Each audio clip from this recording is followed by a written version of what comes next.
Hey everybody, welcome to Perry TV. Let's check in with Judge Napolitano. He's got one of his regular guests, Colonel Douglas McGregor.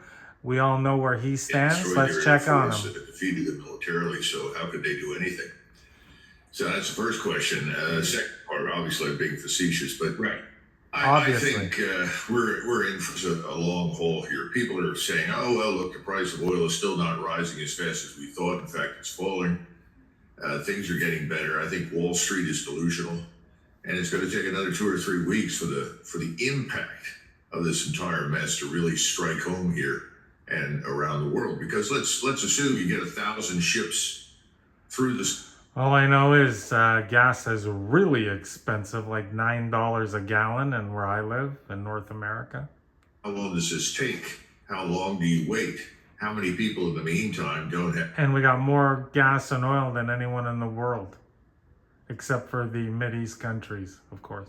Long way from out of the woods, let's put it that way. Is the U.S. Navy still there? I mean, it was some distance away, sort of going through what some of our guests have characterized. Good question, Judge. Is the U.S. Navy still there?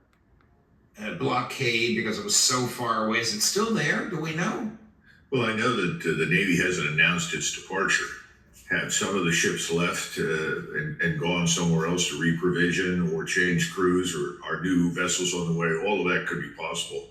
But I think the key point is the one that you just made, Judge. And it's the thing that nobody really wants to talk about. This is part of the problem we've got with change in military affairs and technology. If you can't get within 100, 200, 300, 400 miles of the coastline as a Navy, then what's your effect on things? You're not going to have the desired impact.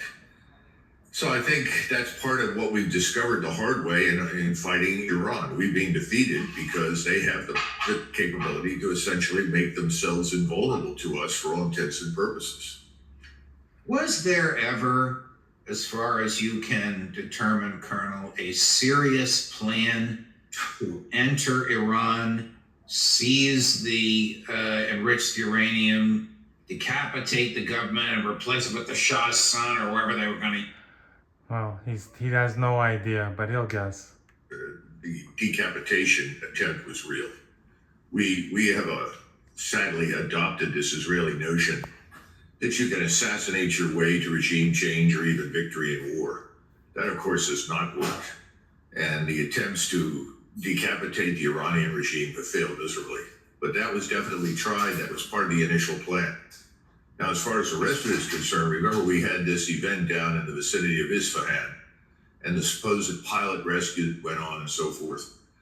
That was a serious attempt, in my judgment, from the special operations side to do what you described, to move into an area where we thought there would be uranium that could be recovered.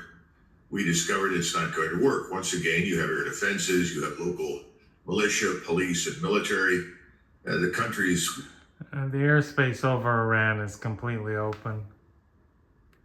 Frankly, we're lucky that we got away with losing as little as we did. So I think... almost nobody was hurt on both sides.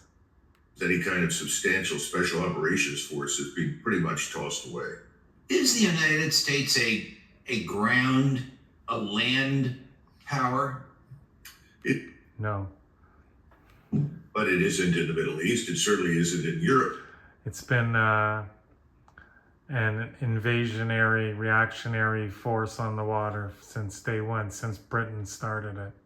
We could bring that many forces into a crisis early. In fact, the real name, it's called an expeditionary force. Submarines cruising the Atlantic that would prevent any reinforcement. So you bet heavily that this force in place ahead of time would be helpful. What we've now discovered is that if you put something like that forward today in Germany, in the first hour of any future conflict, the missiles will penetrate whatever air defenses you've got and utterly destroy the force on the ground.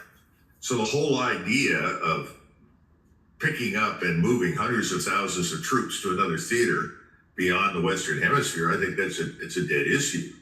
It's the same thing with amphibious operations. If you think you're going to mount another Normandy invasion, again, whatever you concentrate in England would be identified quickly and then annihilated with missiles. And if you tried to cross the channel, everybody would be hit midstream and you'd lose all the vessels. Eisenhower forecast this in the 1950s. He told people this. It's one of the reasons he said this whole idea of NATO doesn't make a great deal of sense, and if it's still around in 10 years, we failed. His point was, militarily. I don't know about that. I think he's wrong about that, NATO. And listen, the World War II powers that got together to form NATO, it's pretty impressive organization, headed by United States, of course. Anyway, thank you for listening. Please leave a donation. Have a wonderful day.